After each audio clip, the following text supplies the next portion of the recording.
Exactly काय झालं होतं ते रेल्वेचा प्रसंग काय होता? की रेल्वे चढत असताना माझा हात निसटला. मी पडलो आणि माझ्या उजव्या पायावरनं पूर्ण रेल्वे गेली. मी मदत मागत होतो, की मला मोबाईल द्या, घरी कॉल लावायचा आहे. लिटरली माझ्या डोळ्यासमोर ते लोकं माझ्या पायाचा फोटो व्हिडिओ काढतात. त्या तुकड्यांचा मटणाच्या तुकड्यांसारखं माझ्या पायाचे स्नायूचे तुकडे पडलेले. तर ते मला मदत करण्यापेक्षा, माझ्याशी बोलण्यापेक्षा त्यांना त्या तुकड्यांचा फोटो WhatsAppला पाठवणं जास्त महत्त्वाचं. मला जे आयुष्यभर करायचंय, ते करणारे, त्याला कॉम्पिटिशन असणारे लोकं 2 पायाने आणि मी एका पायाचा लंगडा कुठे झालो. हे सगळं एका शॉर्टकट फ्लॅशबॅकमध्ये आलं, डोळ्यासमोर अंधारं पडले आणि मला असं वाटलं आता सगळं संपलं, की मला ॲडमिट केल्यानंतर सुद्धा पहिले 3 दिवस माझ्या आईला सांगितलं नव्हतं, की तुमच्या मुलाचा पाय कापला गेला. म्हणजे रस्त्याने मी काठीवर, कुबड्यांवर चालतोय आणि मला ओळखणारं, मला स्वतःहून येऊन बोलणारे लोकं, जेव्हा मी एका पायावर अचानक डोळ्यासमोर वेगळं दिसतं म्हणून जेव्हा ते रस्ता बदलतात, खूप वाईट वाटतं. त्यांनी त्याच्या ज्या मित्राला चॅलेंज केलं होतं, तुझा एक पाय नाही, तू असं कसं करणार?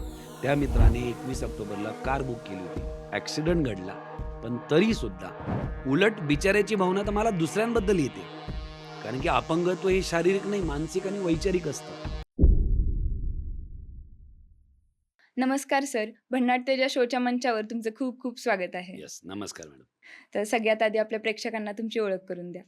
माझं नाव भूषण खैरनार आणि मी आता कॉर्पोरेट ट्रेनर, मोटिव्हेशनल स्पीकर आणि बिझनेस कोच म्हणून संपूर्ण भारतात कार्यरत आहे मॅडम. मग तुमचा बालपणापासूनचा प्रवास कसा होता किंवा याच्याकडे कल कसा आला? याच्याखाली कल येण्याचा विषय असा मुळात मी एका मिडल क्लास फॅमिलीतून बिलॉन्ग करतो. म्हणजे माझे आजोबा शेतकरी आहेत, मजुरी करायचे, रस्त्यावर कडी काम करणारे जे मजूर असतात. आमचं एक मातीचं छोटं घर होतं. आमच्या बी घरात बरेचसे भांडणं हे पैशांवरनं व्हायचे. बऱ्याचशा अडचणी होत्या आणि तिथून मला लहानपणी एक असं ते म्हणतात ना टर्निंग पॉइंट काय असतो? हं. तर टर्निंग पॉइंट जो होता तो म्हणजे काय, की माझ्या शाळेमध्ये असताना मी एक पुस्तक वाचलं आणि विशेष म्हणजे त्या पुस्तकाला मी एवढं महत्त्व का देतो? कारण बऱ्याचदा ते म्हणतात ना, की दागिन्याची खरी किंमत जी आहे, ती एका सोनाऱ्याच्या हातात कळते. बरोबर आहे. मग तिथं मला असे काही थॉट भेटले, की जिथून मला कळालं, की नाही आपण आपल्या आयुष्यामध्ये ट्रान्सफॉर्म होऊ शकतो. आणि मग तिथं मला जेव्हा घटना घडली, जसं आज संपूर्ण महाराष्ट्राला माहिती आहे माझा जो प्रसंग आहे. म्हणजे लिटरली एखाद्या व्यक्तीच्या आयुष्यात एवढा त्रास नको यायला. आज अडचणी प्रत्येकाला आहेत. आणि काय झालंय आता जसं जग पुढं चाललंय, ज्याला आपण कलियुग म्हणतोय. त्याच्यात काय झालंय, छोटी जरी अडचण असली, तरी लोकांना एवढं त्याचा बाऊ करण्याची सवय आहे, बरोबर. की त्यांना असं वाटतं, की नाही मला जगात सगळ्यात मोठी अडचण मलाच आहे. पण माझ्याबरोबर घडली घटना म्हणजे काय, की 2012 मध्ये रेल्वेने प्रवास करत असताना, की रेल्वे चढत असताना माझा हात निसटला. मी पडलो आणि माझ्या उजव्या पायावरनं पूर्ण रेल्वे गेली. म्हणजे लिटरली मी उठून जेव्हा बघितलं, तर माझ्या पायाचं मांडीचं हाड हे पॅन्ट फाडून बाहेर निघालेलं होतं. तिथं माझ्या नसा पडलेल्या, माझा पाय असा जागोजागी ठेचला गेलेला होता आणि तो जो क्षण होता, तेव्हा माझं वय 18.5 होतं. मला बऱ्याच ठिकाणी एक अर्ली अचीव्हर म्हटलं जातं. कारण मी माझ्या वयाच्या 8वी असतानाच करियर स्टार्ट केलं होतं. पण ही घटना माझ्या लाईफमध्ये एक असं महत्त्वाचं कारण ठरलं, की जर एवढ्या मोठ्या अडचणीतून मला जर पुढं जायचं असेल, तर मला स्वतःला स्ट्राँग करावं लागेल. आणि मी त्या दुःखाला इतकं जवळून पाहिलं, की एखाद्या व्यक्तीला जेव्हा पण काही त्रास होतो, बऱ्याच जणांचं कोणाचा पाय फ्रॅक्चर होतो, कोणाच्या घरात काही मेडिकल इश्यूज येतात. आज कोणाला कॅन्सर आहे, वेगवेगळ्या अडचणी आहेत. काय होतं ना, की आरोग्य ही संपत्ती लोकं म्हणतात. पण मी म्हणतो आरोग्य ही संपत्ती जर असेल, तर त्या संपत्तीचं खरं मालक जर कोणी असेल, तर ते म्हणजे तुमचे विचार आहे. म्हणजे बरोबर. डॉक्टरसुद्धा हारतील तुमच्या विचारांच्या समोर. आणि त्यावेळेस मी विचार केला, की जर मी स्वतःला एका रेल्वेखाली पाय गेल्यानंतर, जर मी स्वतःला तिथून वापस आणून स्वतःला एक बिझनेसमॅन, बिझनेस कोच बनवू शकतो, तर या मोटिव्हेशनची जगाला गरज आहे. म्हणून मी ठरवलं, की मोटिव्हेशनल स्पीकर बनायचं. एक्झॅक्टली काय झालं होतं ते रेल्वेचा प्रसंग काय होता? रेल्वेचा प्रसंग असा होता, थोडं छोटी पार्श्वभूमी सांगतो, की मी जेव्हा मार्केटिंगचं काम करत होतो, म्हणजे 8वी 9वी 10वी मी इन्शुरन्सचं केलं. 2 वर्ष माझा ब्रेक झाला. 11वी 12वी मी अभ्यासावर फोकस केलं. आणि ती प्रेरणा कुठून भेटली की तेव्हा काम करायचं? प्रेरणा अशी मॅडम, की बघा ना आता एक लॉजिक सांगतो, की प्रत्येक व्यक्तीला विचारलं जातं, तुमचं रिअल मॉडेल कोण आहे? आयडियल कोण आहे? बरेच जण सांगतात, की माझे आयडियल धीरूभाई अंबानी आहे, अब्दुल कलाम आहे, कोणी महेंद्रसिंग धोनी, विराट कोहली अशी नावं सांगतील. पण माझ्यासाठी खरं आयडियल जर आहे, तर ते म्हणजे माझे स्वतःचे वडील आहेत. आप्पासाहेब खैरनार त्यांचं नाव.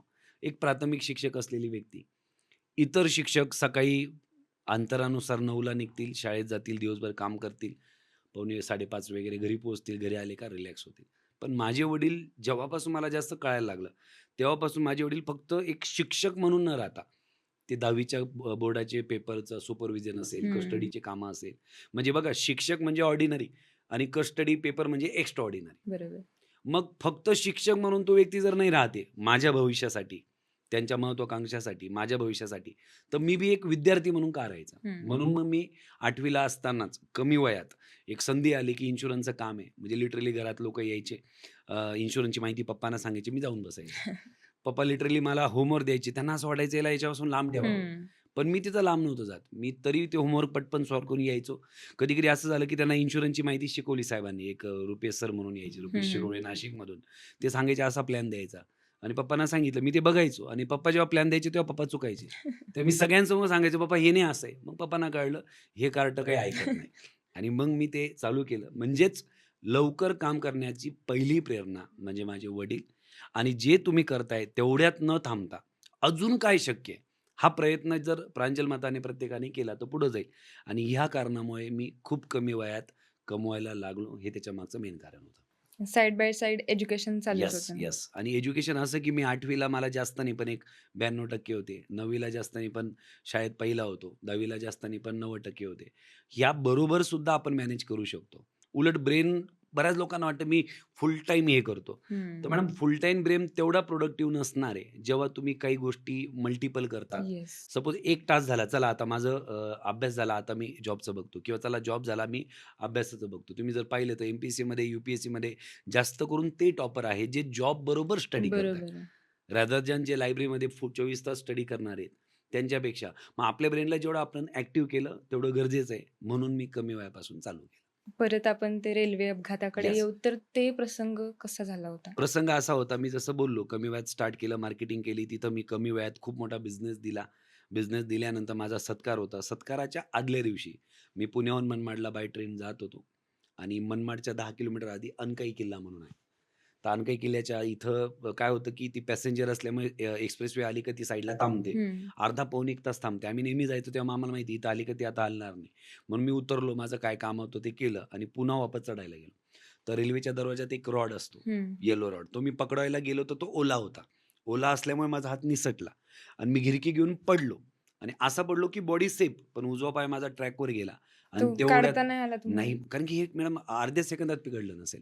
म्हणजे असं झालं, पडलो आणि त्याच सेकंदात रेल्वेचं स्टार्ट झाल्यामुळे रेल्वेचे 2 डबे त्या पायावरनं खटकन गेले. म्हणजे पहिला जो झटका होता तो तर मला खूप वेदनादायक होता. म्हणजे इमॅजिन करा मॅडम, मी नेहमी उदाहरण देतो. एक थोडंसं बोट कापला गेला तर काय त्रास होतो? म्हणजे दरवाजाच्या पट्टीत बोट अडकला किती त्रास होतो? पण लिटरली जेव्हा पायावरनं शेकडो किलो वजनाची रेल्वे जाणं आणि त्या ज्या वेदना होत्या आणि 18.5 वय. म्हणजे आज आपण बोलतोय ठीक आहे, आज आपण एक मॅच्युअर एजमध्ये आहोत. त्या वयात काय कळतं? एक 18.5 वयामध्ये आपण कटिंगचे पैसे पण घरच्यांकडनं घेतो. त्या वयात कॉलेजला टाईमपास करणं, जोड्या लावणं याच्या पलीकडे काही नसतं आणि मी पण होतो त्याच्यात.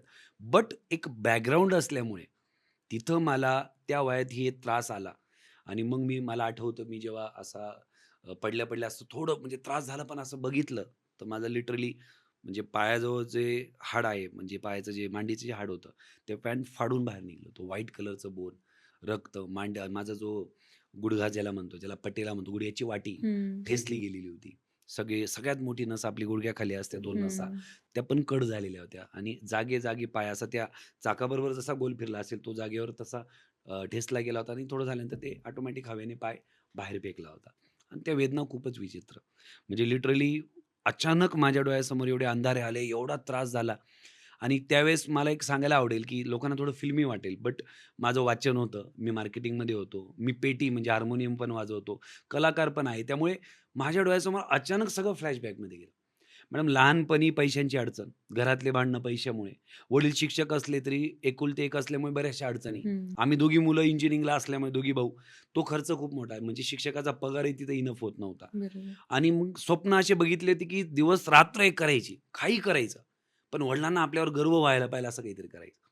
आणि या जगात काय होतं ना, की आईचं प्रेम दिसतं, पण वडिलांचं प्रेम तेवढं दिसत नाही असं होतं. आणि जेव्हा आपण वडील व्हायला लागतो, हं. तेव्हा कळतं, की आपल्या बापाने आपल्यासाठी काय केलेलं आहे. म्हणजे आजही आठवतं, की आमच्या घराच्या कपाटात 3 ड्रेसच्या वर वडिलांकडे ड्रेस नाही. 2 शूजच्या वर शूजचे पेअर नाही.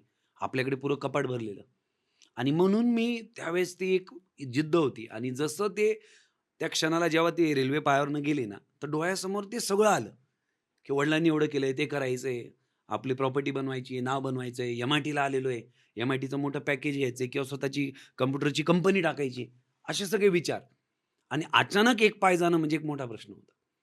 आज कोणताही व्यक्ती कोणत्याही क्षेत्रात पाय टाकताना मॅडम 90% त्याला भीती असते ती कॉम्पिटिशनची. हं. कोणीही घ्या तुम्ही.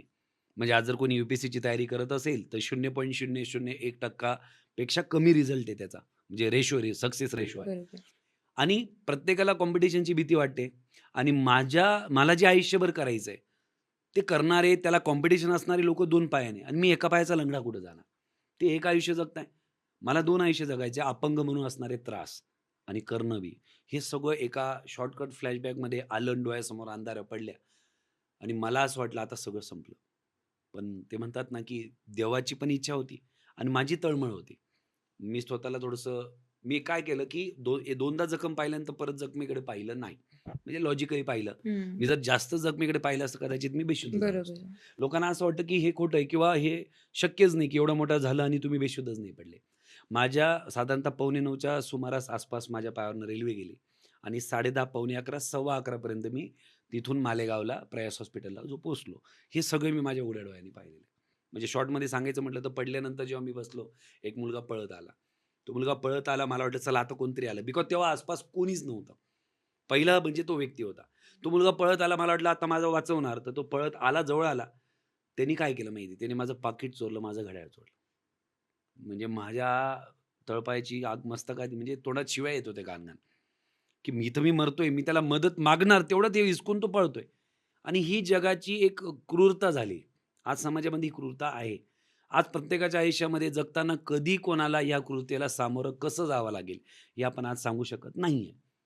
आणि त्या मुलाला म्हणजे बघा ना, ते 5,000-6,000 च्या वस्तू असतील त्या. हं. त्या 5,000-6,000 च्या वस्तू त्याला माझ्या आयुष्यापेक्षा जास्त मौल्यवान वाटत होत्या. आणि तिथं बी मला कुठेतरी झालं, की समाजाला ना एक वैचारिक बुरशी लागलेली आहे. बरोबर. आणि ह्या बुरशीला दूर करणं गरजेचं आहे. आणि ते तिथं माझ्या याच्यात थोडंसं नोटिफाय झालं.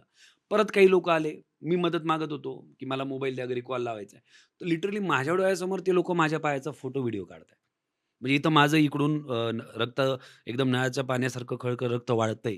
वेदना होत आहे. म्हणजे त्या तुकड्यांचं मटणाच्या तुकड्यांसारखं माझ्या पायाचे स्नायूचे तुकडे पडलेले. तर ते मला मदत करण्यापेक्षा, माझ्याशी बोलण्यापेक्षा त्यांना त्या तुकड्यांचा फोटो WhatsAppला पाठवणं जास्त महत्त्वाचं. आणि मी दुर्लक्ष केलं आणि ते देव आहे याचं उदाहरण माझा एक मित्र होता, जो माझ्याबरोबर प्रवास करत होता. पण मी जेव्हा पडलो त्यावेळेस तो दुसऱ्या डब्यात होता, हं, हं. वॉशरूमसाठी गेला असेल. तो नंतर उतरल्यानंतर त्याला कोणतरी सांगितलं, की "तुझा जो मित्र आहे" मी तेव्हा पण ब्लेझर घातलेला होता. मार्केटिंग असल्यामुळे आम्ही कायम ब्लेझरमध्ये "ते तुझा कोट घातलेला मित्र पडलाय, बघ." तो पडला आणि त्याला बघ काय. मग तो पळत आला. आणि खरंच मी धन्य मानतो, की त्या दिवशी देवाने काय असं केलं, तो माझ्याबरोबर होता. मी त्याला देवासारखं महत्त्व दिलं. विनोद अक्षयभरनाथ पांडे त्याचं नाव. मालेगावचाच, पुण्यात इंजिनिअरिंगला होता. तो आला, मग त्यांनी मला सांगितलं, आम्ही मार्केटिंगला बरोबर असलं, तो म्हणे, "सर काळजी करू नका." आणि त्यावेळेस ना माझ्या डोळ्यासमोर एक अशी एक एक डोळ्यासमोर 3 पॉइंट माझ्या डोळ्यासमोर आले. जेवढे सुप्रसिद्ध लोकं आहेत, जेवढे सक्सेसफुल लोकं आहेत, त्यांच्या लाईफमध्ये त्यांच्या एफर्ट्सची जर्नी, परिश्रमाची जर्नी तर सक्सेसफुल झालीच. हं. पण देवाने त्यांना चेक करण्यासाठी एक मेडिकल कॉम्प्लेक्स टाकला होता. बघा ना तुम्ही, म्हणजे अमिताभ बच्चन यांना कुली पिक्चरमध्ये त्यांचा ॲक्सिडेंट झाला होता. म्हणजे त्यांना बरोबर. लागलं होतं. हं. जे पूर्ण जग त्यांच्यासाठी प्रार्थना करत होतं. सचिन तेंडुलकर यांचं टेनिस एल्बोची कोपराची दुखापत झाली होती. त्याचं ऑपरेशन झालं होतं.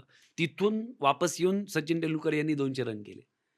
जे अब्राहम लिंकन आहेत, त्यांचं पण उदाहरण सांगता, की त्यांना पण अडचण होती. मग आता ह्या सगळ्यांमध्ये जे होतं, त्यांना मेडिकल इश्यू होते आणि भूषण खैरनार 18.5 वयाचा मुलगा, त्याचा आता एक पाय गेला. पण ह्या सगळ्या लोकांनी त्या मेडिकल इश्यूला एक पॉझिटिव्ह रिझन घेऊन तिथून पुढे स्वतःला सिद्ध केलं आणि मी स्वतःला एवढं लकी मानतो, काय जाणे मी देवाला क्रेडिट देईल किंवा मी थोडीफार पुस्तक वाचायचं त्याला, की त्यावेळेस मला हे 3-4 उदाहरणं समोर आले आणि त्या आलेल्या विनोद पांडेला म्हटलं, "काही अडचण नाही, मी घाबरत नाही, तू घाबरू नको." म्हणजे त्यांनी मला काय म्हणतात, त्यांनी मला सांत्वन दिलं पाहिजे, तर हं. मी त्याला म्हणत होतो. त्या कंडिशनमध्ये पण तुम्ही हो, बोलत होता. 100% इव्हन इफ आता विषय निघाला म्हणून सांगतो, की मला ॲडमिट केल्यानंतर सुद्धा पहिले 3 दिवस माझ्या आईला सांगितलं नव्हतं, की तुमच्या मुलाचा पाय कापण्यात आला असं. आणि हे का शक्य झालं? कारण की आई जेव्हा पण माझ्या जवळ यायची, हं. तर ते ते म्हणतात ना, की बेडशीट अंगावर हं, राहायचं हं, हं. आणि मी चेहऱ्याने एकदम नॉर्मल होतो. तिला वाटायचं काही नाही फ्रॅक्चर झालाय. ती म्हणते, "का रे भाऊ काही त्रास नाही आहे, काही नाही एकदम मस्त आहे." बापरे! तिसऱ्या दिवशी माझ्या मामाने रात्री कशीतरी हिम्मत करून माझे मामा पण माझ्या गुरुसारखे आहेत. कन्नडला शिक्षक आहेत. राजेश सोनवणे म्हणून आहे. तर त्यांनी आईला कुठेतरी समजावून सांगितलं, की त्याचा पाय कापावा लागला. मग तुम्ही जे म्हटले ना, की त्या परिस्थितीत बी एवढं, ते फक्त त्या परिस्थितीत नाही, ते कंटिन्यू मी मेंटेन केलं होतं. लोकं माझ्याकडे भेटायला यायचे, ते रडायचे आणि मी त्यांना म्हणायचो, "काही काळजी करू नका, पायच गेलेला जीव तर आहे माझा." असं. आणि डॉक्टर म्हणायचे, की हॉस्पिटलला असे काही दुसऱ्या केसेस आहेत. हं. त्या केसमध्ये ते पेशंट रडतो आणि आलेले लोकं सांत्वन करतात. बरोबर. मॅडम मी असं म्हणेल, तुमची वैचारिक सक्षमता, ज्याला विल पॉवर लोकं म्हणतात. हं. आज तुम्ही कोणत्याही क्षेत्रात राहा. तुम्ही तुमचे सगळ्यात मोठे साथीदार आहात आणि तुम्ही तुमचे सगळ्यात मोठे शत्रू आहात. जर विल पॉवर तुम्ही स्ट्राँग करू शकले, तर तुम्ही साथीदार आहे. तुम्ही जस्ट इमॅजिन करा. तुम्ही जर इमॅजिन केलं, की माझ्या पायाचा असा त्रास होतोय, मला कोणतरी वाचवायला येतंय, एक पाय नाहीये, रक्त वाहतंय, तुकडे पडलेले आहेत, पाय जागोजागी चेनला गेलाय आणि आलेल्या व्यक्तीला मी म्हणतोय, की "काही अडचण नाही, पायच गेला. मी आहे जिवंत, करू. फक्त मला तू उचल आणि रेल्वेत टाक." हे मी त्याला म्हणायचो. आणि बघा आता एक गोष्ट मला इथं अधोरेखित करूशी वाटेल. लोकं ना एवढे प्रॅक्टिकल होत आहे. कलियुग म्हणजे जास्तच कलियुग होत चाललंय. हं. लोकं प्रत्येक गोष्टीला प्रूफ मागतायत. देव आहे की नाही प्रूफ द्या, पुरावा द्या. मी म्हणतो आज ही लाईट इलेक्ट्रिक जी आहे, आपण लाईट बघितलाय, पण करंट डोळ्यांनी पाहिला आहे का? मग करंटचा पुरावा काय? मी म्हणतो या बोर्डच्या 2 छिद्रात बोटं टाक तुम्हाला पुरावा भेटेल. बरोबर की नाही? येस. तर देवालासाठी पुरावा नाही, तर त्याला प्रचिती किंवा फील ज्याला आपण एहसास म्हणतो, येस. अनुभवाची गरज आहे. कारण माझा तो मित्र मला उचलून रेल्वेत टाकण्यासाठी म्हणजे तुटलेला पाय, ते रक्त वाहतंय, त्या नसा लटकलेल्या, अशा कंडिशनमध्ये रेल्वेला टाकण्यासाठी त्याला कोणी मदतीला येत नव्हतं. तेवढ्याच क्षणी एक आजोबा जे रेल्वेजवळ गँगमन असतात मॅडम, ज्यांना ऑरेंज कलरचा जॅकेट असतो, जे खडी काम करता. एक आजोबा वर टोपी, ऑरेंज जॅकेट आणि सगळ्यात महत्त्वाचं मी देव का म्हणतो, तर त्यांच्या कपाळावर अष्टगंध, बुक्का जे आपले वारकरी संप्रदायाचे असतात, त्या हं. पोशाखामध्ये टोपी घालून आणि ते पुढे आले, "चल मी मदत करतो." असं. माझ्या अंगावर काठी येते, खोटं बोलणार नाही. मी म्हणतो माझा विठ्ठल मला वाचवायला आलाय. बरोबर. माझे आजोबा वारकरी संप्रदायाचे. त्यांनी पंढरपूरच्या सगळ्या वाऱ्या केलेल्या, सर्व काही. आणि मी म्हणेल माझ्या भूतकाळातल्या कर्माने, घरच्यांच्या पुण्याईने त्या व्यक्तीला तिथं पाठवलं. कारण डॉक्टरांचं म्हणणं आहे अजून 20 मिनिटं जरी लेट झालं असतं, तर बीपी अनस्टेबल झाल्यामुळे काही अशा लोकांचा प्राणही गमवावा लागलेला आहे. बरोबर. पण त्या देवाच्या माझ्या मित्रामुळे, देवरूपी आलेल्या त्या आजोबांमुळे आणि मी आतापर्यंत माझ्या बऱ्याच ठिकाणी व्हिडिओज झाल्या, पण मी सांगितलं नाही. मॅडम एक ॲडिशनल सांगतो, की माझ्या वडिलांना जेव्हा 7-8 दिवस थोडे सेटल झाले, म्हणजे सेटल तर होत नाही, पण मला ॲडमिट केल्यानंतर 8-10 दिवस झाले, तर वडील म्हणे, "नाही, त्या ज्या मित्राने वाचवलं त्याला आपण कपडे करू." तर त्याला कपडे केले. जे आजोबा आले, त्यांना आपण हे करू. तर जेव्हा मला रेल्वेत टाकून मनमाडपर्यंत पोहोचवलं, तर तो वडिलांचे मित्र आहे देसले सर म्हणून शिक्षक. ते मनमाडचे असल्यामुळे पप्पांनी त्यांना आधी पाठवलं. रेल्वे थांबायच्या आधी ते उभे होते. त्यांनी त्या आजोबांना नाव विचारलं होतं. त्या आजोबांनी काहीतरी नाव सांगितलं. सॉरी मला माहीत नाही, पण खरं हं. सांगतो. त्यांनी XYZ नाव सांगितलं. पप्पांनी लक्षात ठेवलं आणि 10-12 दिवसात पप्पा त्या नावाची व्यक्ती जे कोणी असतील त्यांनी मदत केली बुवा. तर एक टोकन ऑफ लव्ह म्हणून त्यांना काहीतरी आपल्याकडनं हं. थँक म्हणायला जाऊ, पाय पडायला जाऊ, आशीर्वाद घ्यायला जाऊ. तर मॅडम तुम्हालाही काय वाटेल मला माहीत नाही.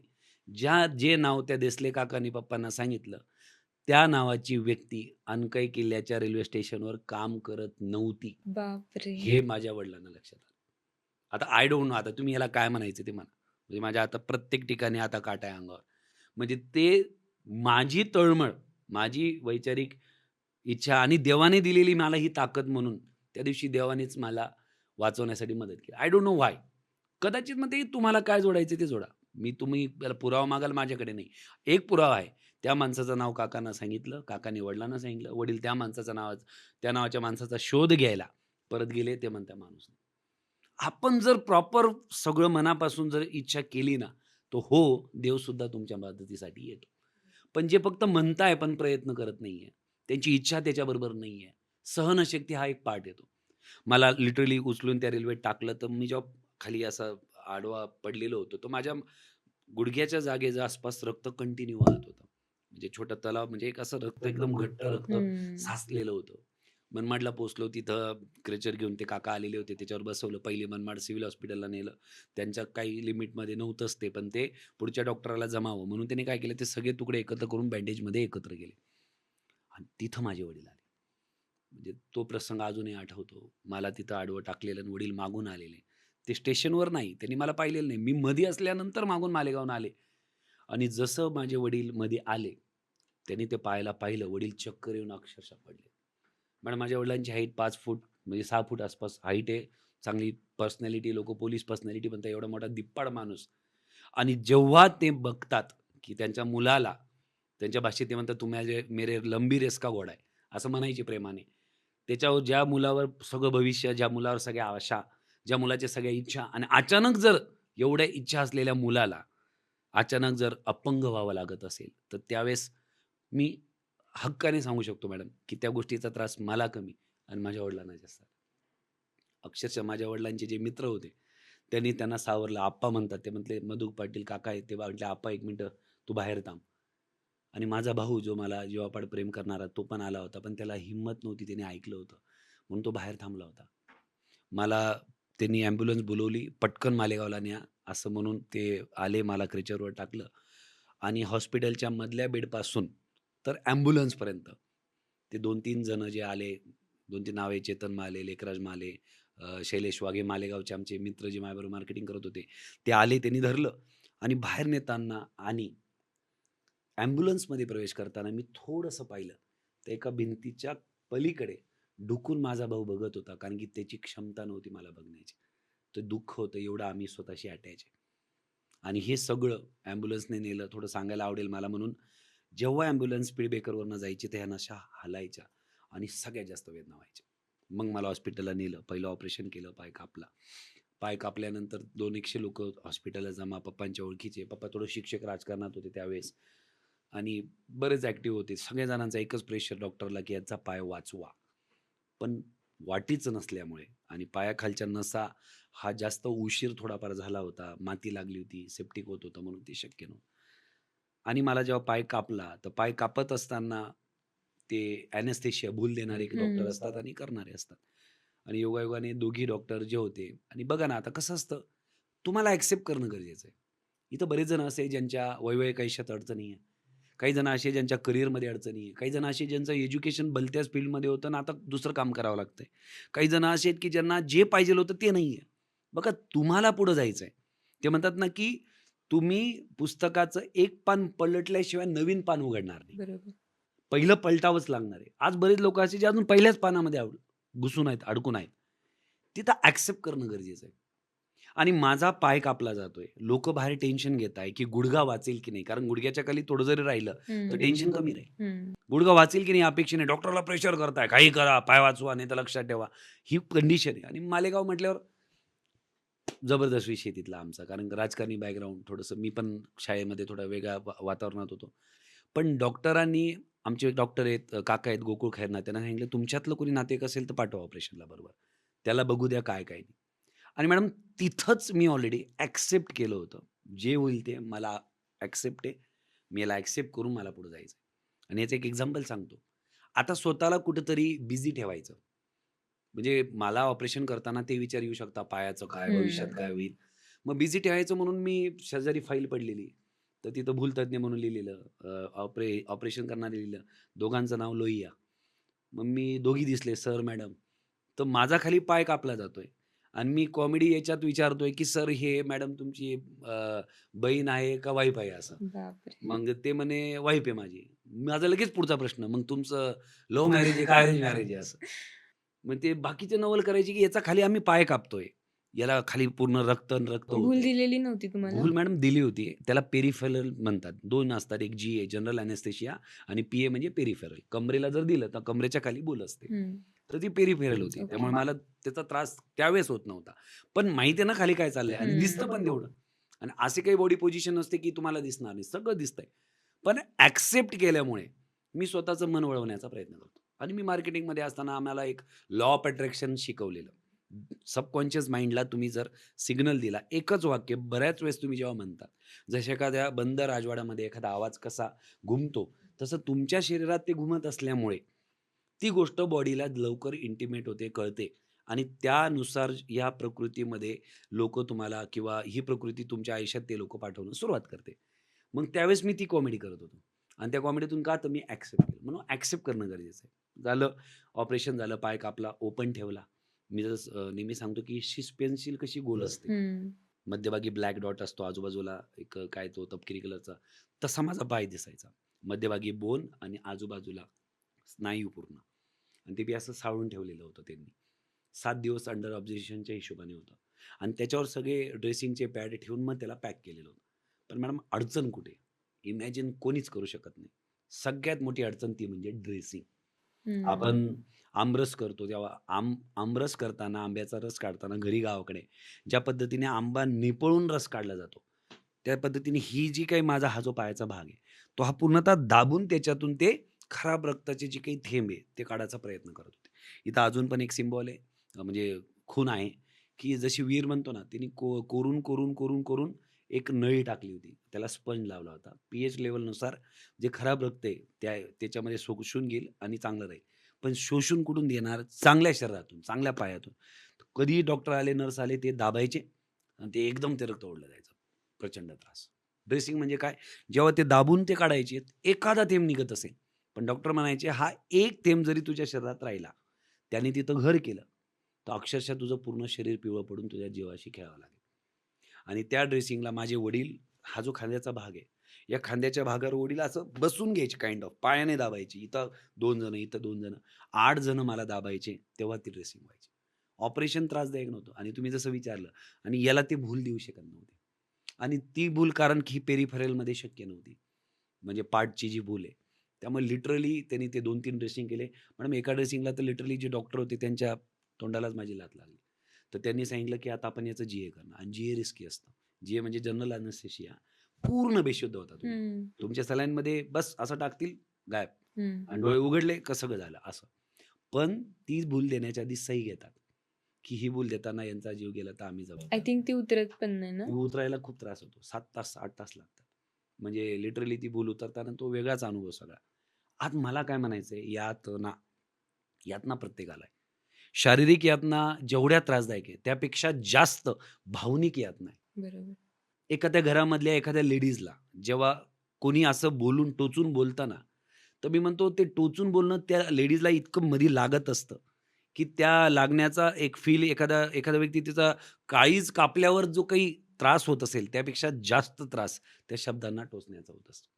आणि म्हणून मी नेहमी म्हणतो, की ॲक्सिडेंटचं दुःख 4 नंबरला, 3 नंबर ड्रेसिंगचं, 2 नंबरला ते ॲम्ब्युलन्स असेल ती उधळण्याचं आणि 1 नंबरचं दुःख सांगणार ते म्हणजे काय, की जेव्हा पुढं जाऊन मी जगायला लागलो आणि जो मुलगा कायम चांगला स्मार्टली करणारा, आता मी स्वतःला स्मार्ट म्हणतोय, पण होतो मी स्मार्ट होतो, ॲक्टिव्ह होतो, रस्त्याने चालणार, वर्गातल्या मुली असतील, बाकी असतील, संपर्क होणार.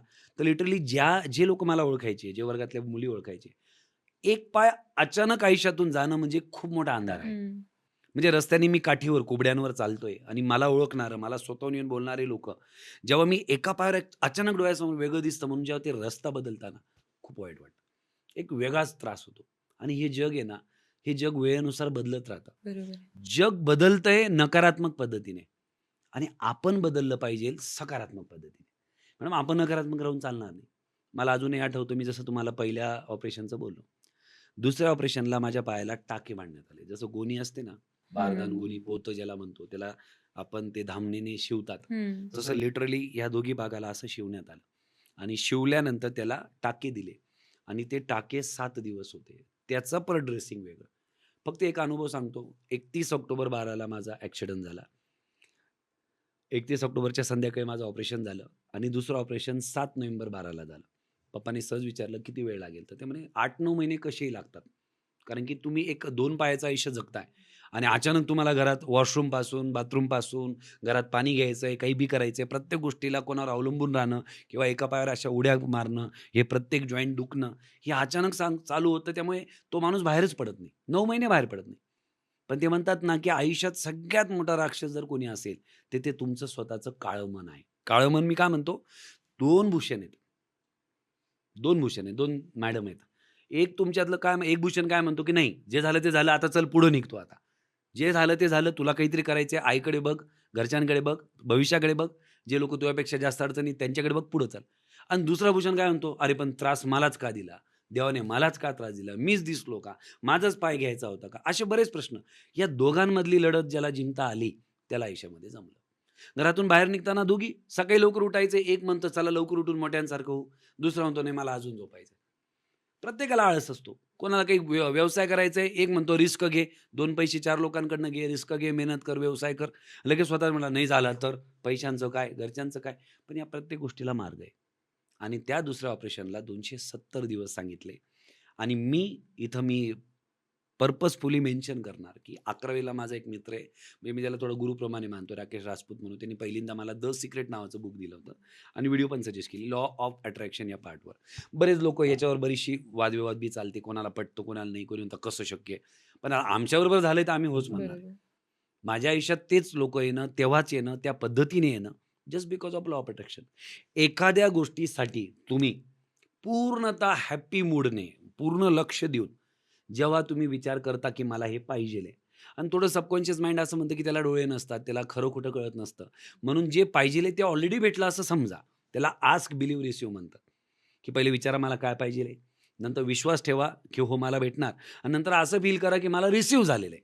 म्हणजे लिटरली मी तेव्हा 8व्या दिवसात होतो ऑपरेशन म्हणजे ॲक्सिडेंटपासूनच्या 8व्या दिवसात आणि मी डोळे बंद करून इमॅजिन करायचो, की नाही मला 9 महिने नाही, ते मी मोजून काही 20-25 दिवसात मोकळा झालोय आणि बाहेर पडलोय आणि एका पायावर आता माझं कंटिन्यू करणं चालू केलं.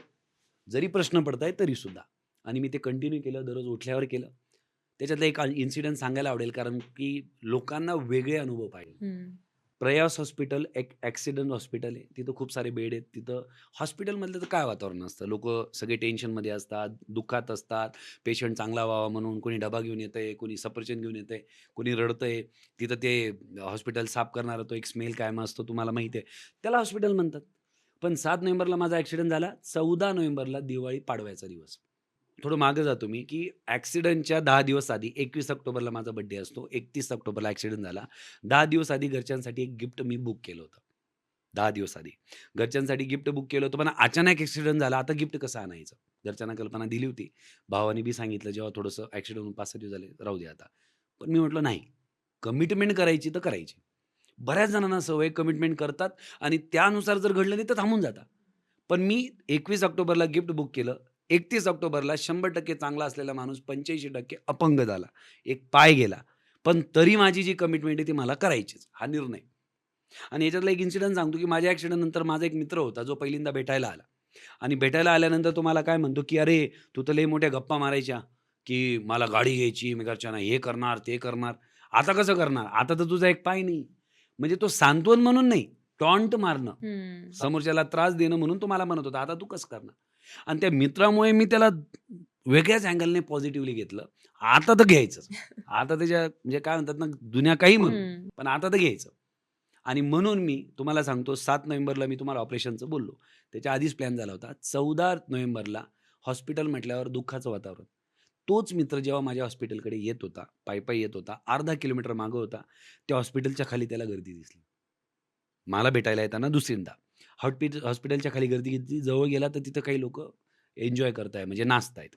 अजून जवळ गेलं कळलं तर तिथं काहीतरी कारचं सेलिब्रेशन चालू होतं. आणि मग त्याला कळलं त्यांनी चुकी केली. त्याने त्याच्या ज्या मित्राला चॅलेंज केलं होतं, "तुझा एक पाय नाही, तू असं कसं करणार?"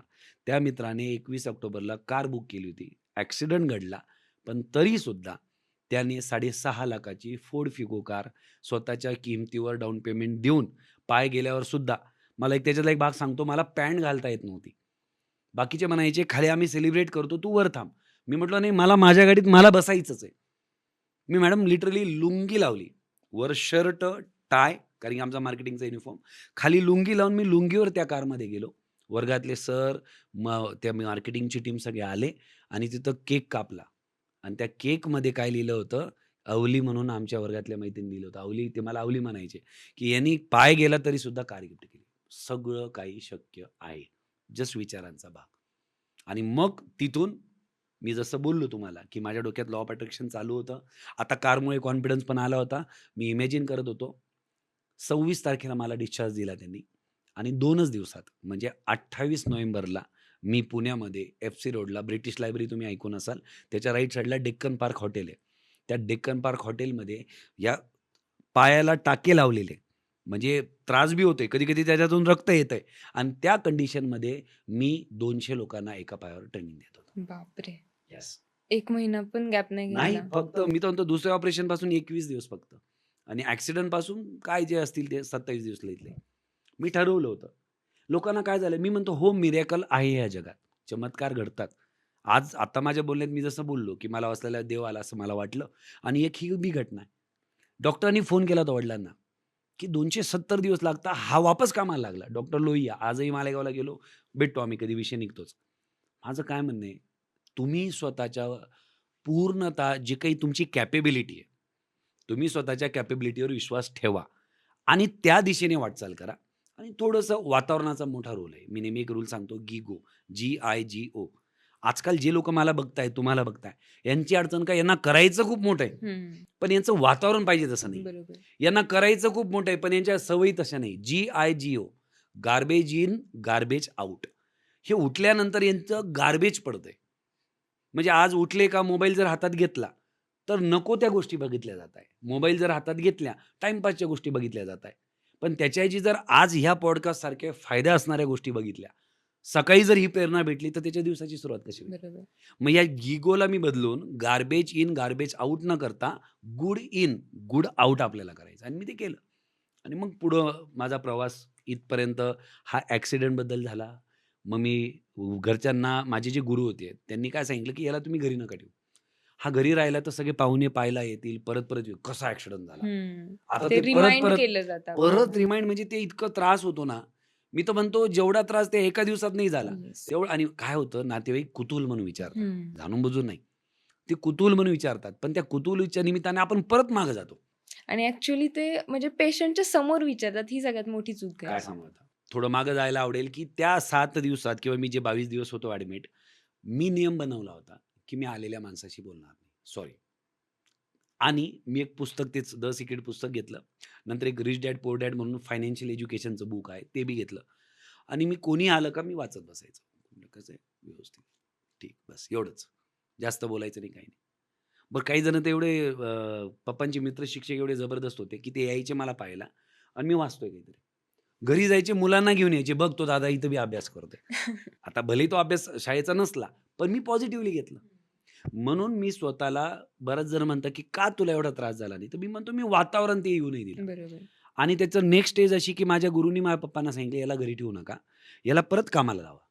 आता बघा ना, इथं बी पालकांचा रोल आहे. पॅरेंटिंग म्हणजे फक्त त्याला प्रोटेक्ट करणं नाहीये. पॅरेंटिंगमध्ये त्याला तुम्ही भविष्यासाठी तयार करा. तुम्ही त्याला सांत्वन करून कच्चं बनवायचं का त्याला स्ट्राँग बनवायचं हे त्याच्यावर डिपेंड आहे. आणि माझ्या पप्पांनी बी सपोर्ट केला.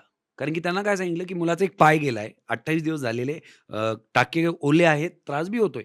पण त्याला तुम्ही कामाला बाहेर पाठवा. मॅडम मी त्या दिवशी घर सोडलं. मी नाशिकला शिफ्ट झालो. मी हॉस्टेलला राहिलो. नाशिकमध्ये मी माझं जे काही काम होतं ते कंटिन्यू केलं. एकटे. एकटे.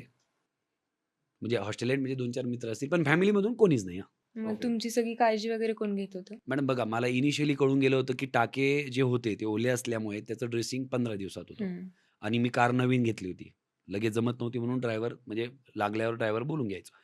तर मग ती काळजी जी होती, ती सुरुवातीला आत्याच्या घरी होतो मी. माझ्या आत्याने मदत केली. नंतर माझे एक मित्र आहे, त्यांच्या घरी होतो. पण मी हे सगळं फक्त राहायला तिथं. पण दिवसभर माझं काम मी कंटिन्यू चालू केलं. तुम्ही भूतकाळामध्ये काय होतंय, लोकं कुलूप उघडायचा प्रयत्न करताय, पण चावी चुकीची टाकताय. तुम्हाला जर तुमच्या ह्या चावीने कुलूप उघडत नाहीये, काय करावं लागेल मॅडम तुम्ही सांगा? तुमच्याकडे चावीचा गुच्छ आहे, या चावीने उघडत नाही, काय करावं लागेल? वेगवेगळ्या ट्राय तर करावे लागतील. दुसरी चावी ट्राय करावं लागणार. आपण तेच करतोय, नाही होते तरी परत तेच करतोय. बरोबर. म्हणून मी ते सोडून दिलं, पुढे निघालो. अशा पद्धतीने मला वाटतं, की सगळ्यांना याची गरज आहे. जेव्हा तुम्हाला आता एका पायावरती एवढ्या सगळ्या पब्लिकच्या समोर उभं राहायचं तेव्हाचा एक्सपिरियन्स किंवा तेव्हा सगळ्यात पहिल्यांदा मनात काय प्रश्न आले? बघा काय होतं, लोकं ना बघताना वेगळ्या दृष्टीने बघतात आणि सगळ्यात जास्त मॅटर करतो आम्ही त्याला, त्या गोष्टीचा फ्रेम ऑफ माइंड म्हणतो, की ते कोणत्या दृष्टीने बघताय. तर पहिला प्रश्न काय, तुम्हाला जगाची कमी आणि स्वतःची जास्त भीती असते. आधीचा भूषण, जर तुम्ही तो दंगल पिक्चर पाहिला असेल, तर शेवटच्या ह्याच्यात तो का जिंकतो? तर तो समोर त्या कॉम्पिटिटरला नाही, जुन्या सलमान खानला पाहतो आणि त्याला चीड असते त्या जुन्या सलमान खानची. आणि जेव्हा तो बघतो, तेव्हा ते स्वतः एकमेकांना फाईट करतात. मग त्या पहिल्या कार्यक्रमात जेव्हा मी उभा राहिलो ना, तर पहिल्या 2-3 कार्यक्रमाला काय व्हायचं, माझ्या मनात प्रश्न यायचा, "अरे, हे मला एका पायावर बघून यांना कसं वाटत असेल? अरे, मी असं तिरपा चालतोय, ते कुबड्यांवर असं चालतोय." तो एक वेगळा सीन आहे. पण नंतर मला कळलं, की त्यांना कसं वाटतंय हे महत्त्वाचं नाहीये. त्याच्यामुळे माझा कॉन्फिडन्स लूज होतोय. म्हणून त्यावेळेस माझ्या मनात प्रश्न येत होते. पण मी आता याला उलटं घेतलं. आता बघा कोणती घटना तुमच्या आयुष्यात घडते, तुम्हाला 2 चॉईस असतात. मला एक चॉईस होती यांना कसं वाटत असेल, जे मला डोक्यात येत होतं. पण दुसरी चॉईस होती, की आता ही माझी स्टोरीची नवीन सुरुवात झाली. आता हे लोकं मला बघतायत ना, मग आता मी यांना हे दाखवतो, की ही माझ्यावर ते म्हणतात ना, कोणी मला बिचारा म्हणून नाही म्हटलं पाहिजे. हं. कोणी मला सहानुभूती बिचारा, बाई गं, असं कसं काय घडलं? हे नाही पाहिजे मला. कारण की उलट बिचाऱ्याची भावना तर मला दुसऱ्यांबद्दल येते. कारण की अपंगत्व हे शारीरिक नाही, मानसिक आणि वैचारिक असतं. आणि मग मी त्या दिवशी विचार केला, माझा एक पाय नसताना जर मी पॉझिटिव्ह राहिलो, कॉन्फिडंट राहिलो, लोकांशी बोललो, कामावर लक्ष दिलं आणि त्या पायाकडे लक्षच म्हणजे मी पाय नाहीये, या गोष्टीकडे जर लक्षच दिलं नाही, तर समोरच्याला वाटेल की याला एवढी अडचण राहून करतोय, तर मी का नको करायला? बरोबर. काय म्हटले ते, मी का नको करायला? म्हणजेच काय, की त्यांनी मला एका प्रेरणेचं स्थान दिलं. ही तर एक अचिव्हमेंट झाली ना. म्हणजे काय जर मी 2 मिनिटापूर्वी मी काय विचार करायचो, माझा पाय नाहीये, कसं वाटत असेल? आणि 2 मिनिटात मी हा विचार केला, नाही मी जर कॉन्फिडंट राहिलो, तर ते हे मला प्रेरणा मानतील. आणि कोणाच्या तरी विचारांमध्ये, आयुष्यामध्ये बदलण्यासाठी जर तुम्ही कारण बनताय, तर ही तुमची सगळ्यात मोठी अचिव्हमेंट. म्हणजे आज मी तुमच्यासोबत 2026 मध्ये बोलतोय. आज माझे काही ऑफिसेस आहे, प्रॉपर्टी आहे, बऱ्याच ठिकाणी आहे, कार आहे, सगळं आहे. पण माझी मोठी अचिव्हमेंट ही सांगतो, की 132 असे लोकं आहेत, की ज्या 132 लोकं त्यांच्या लाईफमध्ये आत्महत्या करण्याचा निर्णय फायनल केलेले होते. एक जयश्री मॅडम म्हणून आहे, मी पूर्ण नाव नाही घेणार. डी-एड झालं होतं आणि म्हणजे सासरी राहत होत्या. एक्स-वाय-झेड सासरी जाच एवढा होता, की ते अक्षरशः त्यांनी आत्महत्येचा निर्णय घेतला. निर्णय घेतला त्यांनी, आता हे इथं सांगणं चुकीचं आहे, पण तरी सांगतो, की त्यांनी आयुष्य संपवण्याचा निर्णय घेतला. निर्णय घेतला, त्याची तयारी केली सगळी आणि नोट लिहिली आणि त्यानंतर त्यांनी माझी व्हिडिओ पाहिली YouTubeला. एका माध्यमाने मला बोलावलं होतं. व्हिडिओ पाहिली, त्यांना काय बदल झाला माहीत नाही. त्यांनी कुठून तरी नंबर काढला, मला कॉल केला. ते म्हणे, "सर मी माझा निर्णय बदलवत आहे. मी आता सुसाईड करणार नाही. मी आहे त्या गोष्टीला ॲक्सेप्ट करणार आणि जे मला शक्य आहे तो बदल करणार." आणि आजही त्या मॅडम एक टीचर म्हणून संगमनेर तालुक्यामध्ये चांगलं काम करताय, याचा मला खूप मोठा आनंद आहे. आणि असे किती लोकं म्हटलं मॅडम मी? 132. 132 लोकं. आणि मी म्हणतो, मी आयुष्यात किती पैसा कमवू, किती कार्यक्रम करू, किती फेमस हो. आज Googleला भूषण के.एच. जरी टाकलं, तर Google स्वतःहून खाली माझं नाव दाखवतंय. बरोबर. खैरे येईल, खुराना येईल, खन्ना येईल, पण खैरनारच येतंय, ते बी माझंच येतंय. पण ती अचिव्हमेंट मला महत्त्वाची नाही. हे 132 लोकं आणि अजूनही प्रयत्न आहे. हा आकडा अजून वाढतोय. त्या लोकांना नवीन आयुष्याची सुरुवात करण्याची प्रेरणा देण्याचं कारण मला बनता येतंय. आता लोकं तर तुमच्याकडून प्रेरणा घेत आहेत. पण तुम्हाला कुठून प्रेरणा मिळाली, की एवढं सगळं होऊन एवढे पॉझिटिव्ह कसे काय? आणि ते पण 18च्या वयात? 18च्या वयात. ॲक्चुअली प्रेरणेबद्दल मी कल्पना दिली, पण मला खरंच आवडेल, की खरी प्रेरणा तुमच्या लांब नाही, तुमच्या जवळ असते.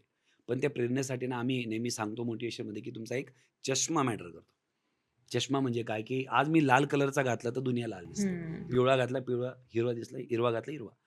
मग मला त्या प्रेरणेचा मेन पार्ट काय, की मला त्रास झाल्यानंतर मी कुठेतरी पुस्तक वाचक होतो. मी स्वतः रिलेटेड पुस्तक वाचत होतो. काय असं लव्ह स्टोरी वगैरे नाही. जे आपल्या कामाचे आहेत, फायदा देतील ते. तर मला खरी प्रेरणा एक माझ्या वडिलांकडनं भेटली, कारण की त्यांची जर्नी होती मी सांगितलंच. दुसरं पुस्तकातून भेटली आणि तिसरं मी कुठेतरी एंगेज्ड असल्यामुळे मी ज्या मार्केटिंगमध्ये होतो, तिथं माझे पंकज जोशी म्हणून गुरु होते. ते भोपाळचे होते. मी स्वतःला पूर्ण सरेंडर केलं होतं. ते म्हटले, उठायचं, बसायचं." म्हणजे लिटरली मी कार घेतल्यानंतर त्यांनी दुसऱ्या दिवशी सांगितलं घरच्यांना, "सांगून दे, ही कार घरच्यांसाठी नाही, तर ही बिझनेससाठी आहे." ते म्हटले, मी दिलं सांगून. मध्ये-मध्ये माझी आई म्हणायची, "यांनी काय जादूटोणा केला माझ्या मुलावर? आमचं ऐकत नाही आणि यांचं ऐकता." बट खरी प्रेरणा माणसाला भेटते तुमच्या वातावरणातून आणि तुमच्या बरोबर. गुरूंपासून. मॅडम आज तुम्ही माझ्याशी बोलताय, मी तुमच्याशी बोलतोय. आज तुम्ही मोठ्या पदावर आहे, खूप चांगलं करताय, मी करतोय. पण आपल्यात एक पार्ट काय आहे, आपण जे बी करतोय ना, त्याच्यात कोणाला तरी गुरु मानलंय. हं. आणि आज जगातले मी म्हणतो 99.99% लोकं असे आहेत, की ज्यांनी आयुष्यात गुरु मानून स्वतःला सरेंडर नाही केले. सरेंडर म्हणजे काय? तुम्ही म्हणाल ती दिशा. म्हणाल ती दिशा. म्हणजे एक अनुभवाचा भाग बघायचा बघा. गुरुचा रोल कसा असतो किंवा तुमच्या सोबत कायम असणाऱ्याचा रोल कसा असतो? कर्ण तुम्ही महाभारतात ऐकलंय. कर्णाच्या रथावर जो सारथी होता, तर सारथी असलेला व्यक्ती कोण होता माहिती आहे? पांडवांचा मामा हा कर्णाच्या रथावर सारथी होता. आणि त्या व्यक्तीची इच्छा नव्हती कौरवांकडनं लढण्याची. समजून घ्या मी काय म्हणतोय. हं. 2 पार्टी पांडव आहे, कौरव आहेत. काहीतरी वाग्दान शब्द दिलेला होता आणि ती मोठी स्टोरी आता मी ती घेत नाही. त्याच्यावर अशी परिस्थिती होती, की इच्छा नसताना कौरवांकडनं लढावं लागेल आणि त्याचा भाग असताना त्यांना लढायचं नव्हतं म्हणून सारथी. सारथी तर कोणाचे? कर्ण यांचे सारथी. आता जो व्यक्ती कर्णाच्या रथावर बसलाय, रथ चालवतोय, त्याचीच इच्छा नाही की कर्णाने जिंकावं. समजलं आता? आणि दुसरीकडे कोण होतं कर्णाच्या विरुद्ध? अर्जुन. आणि अर्जुन यांचा सारथी कोण? स्वतः भगवान श्रीकृष्ण. श्रीकृष्ण. इकडं कर्ण सगळ्यात श्रेष्ठ, सगळ्यात योग्य, वीर, पराक्रमी. पण त्यांनी जर एक बाण मारला आणि तो बाण एकदम जबरदस्त छान गेला, तरी सुद्धा तो सारथी त्यांचा विरोधक होता. स्वतःच्या रथाचा सारथी विरोधक होता. तो बाण किती बी छान मारला, तरी तो काय म्हणायचा, याला काय मजाच नाही. काय जमलं नाही तुला. हे अर्जुन याला इझिली करून टाक. हं. आणि अर्जुन जेव्हा बाण मारायचे, तेव्हा तो कच्चा जरी असला, पण भगवान श्रीकृष्ण काय म्हणायचे, "नाही, छान पार्था तुला जमलं." मग आता तुम्हाला प्रेरणा देण्यासाठी तुमच्याबरोबर एक तर तुमचा चष्मा असा असला पाहिजे, तुमचे आई-वडील सगळ्यात मोठी प्रेरणा आहे. बरोबर. दुसरं तुम्हाला वातावरणासाठी वाचन वगैरे करावं लागेल आणि तिसरं तुम्हाला स्वतःला सरेंडर करावं लागेल गुरूंकडे. आणि माझी ती प्रेरणा नंतर बनण्याचं कारण ठरलं माझे गुरु. ज्यांनी मला कमी वयात सगळं करण्यासाठी आणि ते स्वतः पण कमी वयाचे होते. जेव्हा त्यांनी मला गुरु म्हणून ट्रीट करणं चालू केलं, तेव्हा ते 3rd इयर इंजिनिअरिंगला, मी 1st इयरला. जेव्हा मी 2ndला गेलो, तेव्हा इंजिनिअरिंग पूर्ण झाली. ते फुल टाईम बिझनेसमध्ये. मग खरी प्रेरणा तुमच्या जवळ असते आणि अतिमहत्त्वाचं सरेंडर केलं पाहिजे. मग ज्यावेळेला तुम्ही हे करत होतात हा ॲक्सिडेंट झाल्यानंतर त्यासोबत एज्युकेशन पण चालू होतं? येस, माझं एज्युकेशन चालू होतं. थोडासा माझा गॅप पडला. कारण की ॲक्सिडेंटमुळे तेव्हा पेपर होते ते मी जाऊ नाही शकलो. आणि त्यावेळेस एज्युकेशन वाईज मी ग्रॅज्युएशन बी-बी-एमध्ये केलं. बी-बी-ए एच-आर केलं. बी-बी-ए एच-आर मी नाशिकमधून सी-एम-सी-एस कॉलेजमधून केलं. आणि हे पॅरलली चालू होतं आणि मी खरं बोलायचं तर मी बाहेरून करत होतो. माझा स्वतःचा विश्वास काय की कॉलेज आहे महत्त्वाचं, शिक्षण महत्त्वाचं आहे. पण फक्त शिक्षण नाही. येस. म्हणजे मी माझ्या कॉलेजला बी-बी-एला 2 कार यायच्या. एक प्रिन्सिपल सरांची कार आणि दुसरी माझी कार. आणि ती मी स्वतःच्या इन्कमने कमवलेली कार. कारण आधीच प्रवास चालू केल्यामुळे मी जसं बोललो, की कार मी घेतलेली होती आणि शिक्षणाला पण मी तेवढं महत्त्व दिलेलं होतं. आणि मी सगळ्यांना सांगेल, तुम्ही शिक्षण करा, पण फक्त शिक्षण करू नका. बरोबर. ज्यांचं 5 तासाचं कॉलेज आहे, उरलेल्या 4 तासाचं काय? बरं क्लासमध्ये एवढी बी बिझी होऊन जाऊ नका, की शाळा, कॉलेज, क्लास आणि मग उरत काहीच वेळ नाही. तुम्हाला स्वतःच्या मेंदूला खुराक भेटेल. आम्ही इंग्लिशमध्ये त्याला विगर म्हणतो. तुम्हाला विगर भेटेल अशा काहीतरी वेगळ्या ॲक्टिव्हिटी तुम्ही इन्व्हॉल्व पाहिजे. बिल गेट्स कॅलिग्राफी करायचे, कोणी स्टेनोग्राफी करायचे, कोणी चित्र काढतंय. का? जेव्हा आता कोणी गिटार वाजवत असेल. का? जेव्हा तुम्ही एक्स्ट्रा ॲक्टिव्हिटीमध्ये असता अलोंग विथ युअर प्रोफेशन, तर तुमचं तिथं ब्रेन ॲक्टिव्ह असतं आणि म्हणून रिझन शिक्षण बी आहे, पण त्याबरोबर एकत्र असलं पाहिजे. मग motivational speaker plus business coach plus trainer हा प्रवास कसा होत गेला? ॲक्चुअली कसं आहे, की जेव्हा तुम्ही एखाद्या प्रोफेशनमध्ये काम करता, तेव्हा ते प्रोफेशन किती सोपं आहे, किती अवघड हे महत्त्वाचं आहे. उदाहरण सांगतो. कोणी शिक्षक आहे, कोणी डॉक्टर आहे, कोणी इंजिनिअर आहे. तर लोकांना माहिती आहे शिक्षक काय करतो, डॉक्टर काय करतो, इंजिनिअर काय करतो. पण ट्रेनर म्हणजे काय नेमकं आता? ट्रेनर शब्द वेगवेगळे असतात. मग आता जेव्हा मी त्या डिप्रेशनच्या फेजमध्ये असताना ठरवलं आता कॉम्प्युटरची स्वतःची कंपनी टाकणं तेवढं महत्त्वाचं नाही, जेवढं लोकांना मोटिव्हेशन देणं आहे. मग सुरुवात तर ही मोटिव्हेशनल स्पीकर म्हणून झाली. कारण ॲक्सिडेंटमधून बाहेर निघालो, त्या मार्केटिंगच्या कामात होतो. ते काम कंटिन्यू केलं. तिथून लोकांना कळायला लागलं, की याचा एक पाय नाही.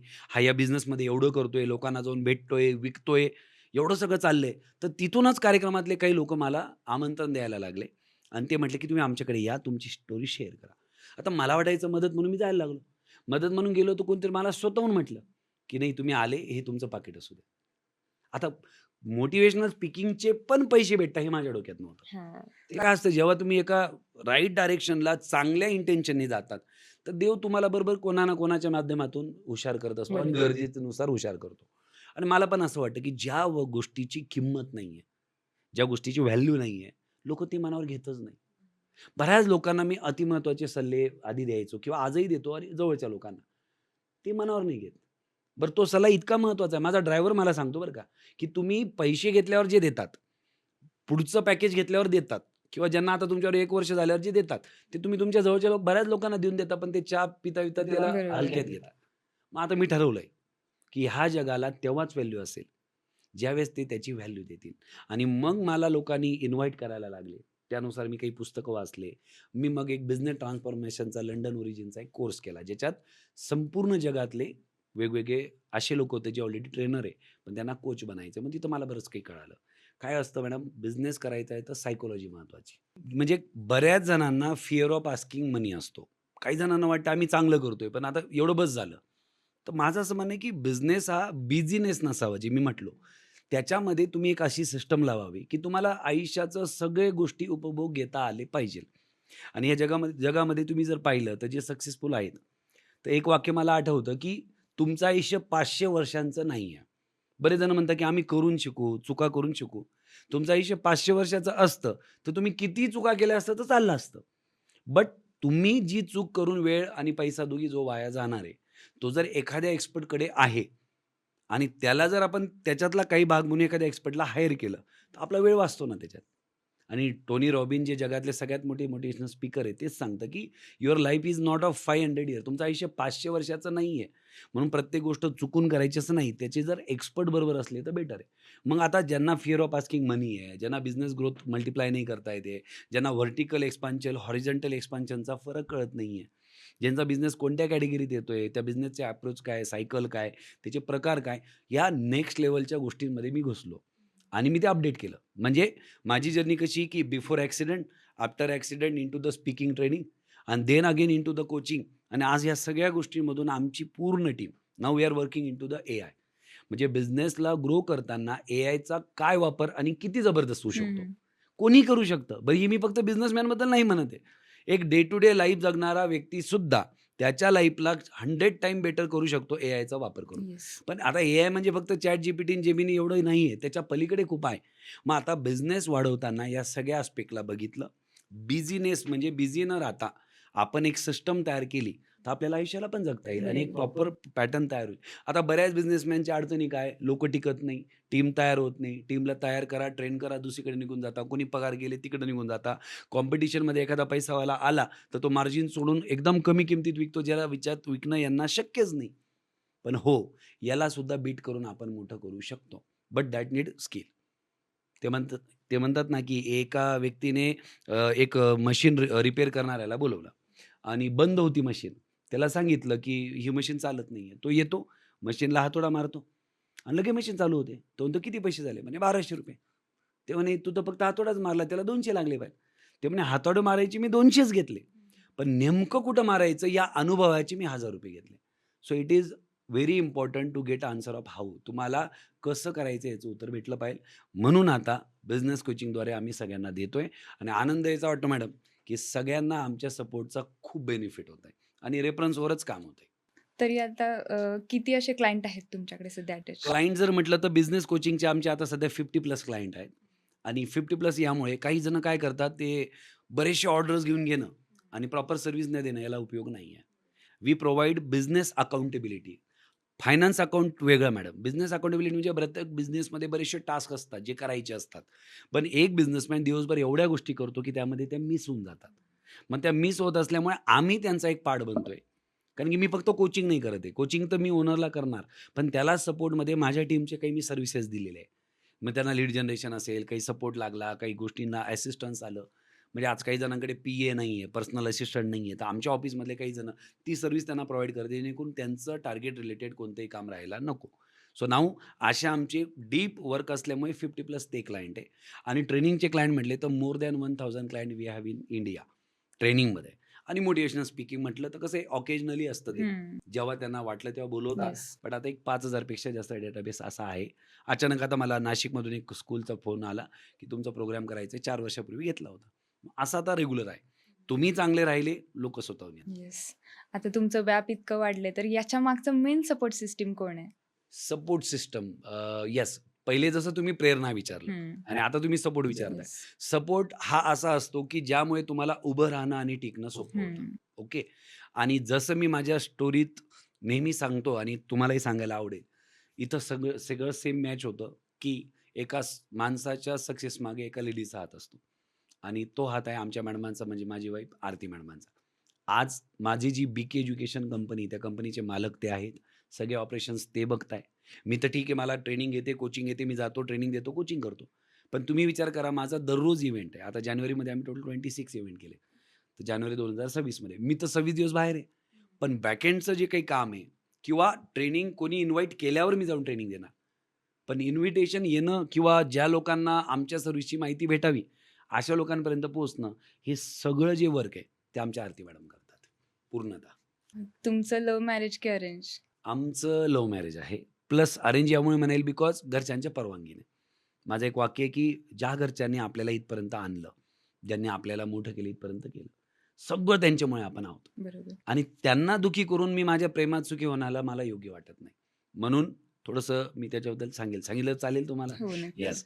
सो मी एका एम-पी-एस-सी स्टुडंट राईट्स या पेजवर मला लाईव्हसाठी Facebook लाईव्हसाठी कोविडमध्ये बोलावलं होतं. तिथं मी लाईव्हला होतो. तिथं एक एम-पी-एस-सीचे एक चळवळ राबवणारे एक सर होते, जे स्वतः क्लास 1 ऑफिसर आहेत. त्यांनी मला अप्रोच केलं, की आमच्याकडे जेवढे बी स्टुडंट्स आहेत, त्या स्टुडंट्सला तुमच्या मोटिव्हेशनची, प्रेरणेची गरज आहे. मी त्याच भावनेने त्याच्यात गेलो आणि माझ्या डोक्यात तेच होतं. पण संपर्क कसा झाला हे महत्त्वाचं नाही आहे. कोणाशी झाला आणि त्याचं पुढं काय झालं हे महत्त्वाचं आहे. तर तिथून मॅडमांची ओळख झाली होती. मॅडमांची ओळख झाली, पुढं कळालं. आता मी या गोष्टींवर बिलीव्ह करत नाही. पण माझे पर्सनल लाईफचे डिसिजन मी तर घेतोच. पण मी घरच्यांना इन्व्हॉल्व करून घेणार आणि वडिलांचं म्हणणं होतं, की आपलं जे काही कास्ट आहे, त्या कास्टच्या बाहेर जाणं आपल्याला अलाउड नाही. त्याच्या अंदरच पाहिजे. आणि मग मॅडमांशी संपर्क झाला आणि आमची कास्ट पण सेम होती. मध्यंतरी मला माझ्या इनिशियल फेजमध्ये कॉलिंगसाठी मदत लागत होती. मॅडमांनी मदत केली. तोपर्यंत आमच्या मनात काही नव्हतं.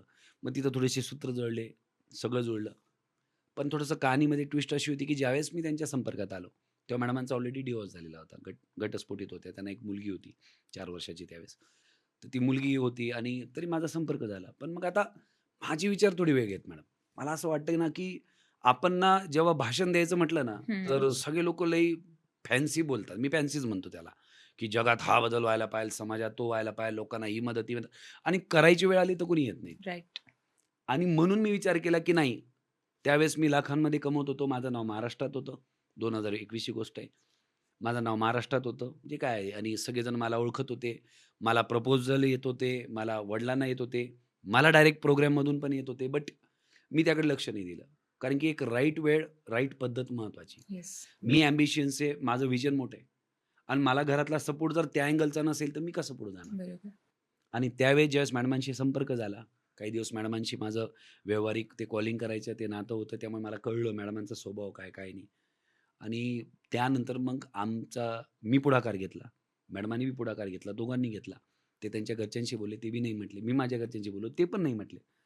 पण आम्ही दोघांनी थोडासा हट्ट केला हक्काचा. आणि हा हट्ट मी केव्हा केला? जेव्हा मी माझ्या आयुष्यात माझं करियर ऑलरेडी झालं होतं. लोकं आज प्रेमात पडताय अगदी 8वी-9वी च्या वयात. मी म्हणतो ते चुकीचं नाहीये. पण पहिले तुम्ही स्ट्राँग व्हा. पहिले तुम्ही तुमची एक बाजू पक्की करा आणि then you can think over it. ठीक आहे, प्रेम सांगून होत नाही मला माहिती आहे. पण कुठेतरी जेव्हा ते होत असतं, तेव्हा आपला वेळ, आपला सपोर्ट, आपला रिस्पॉन्स बी मॅटर करतो. त्या वयामध्ये माझं पूर्ण ध्येयाकडे लक्ष असल्यामुळे मला नाही जमलं.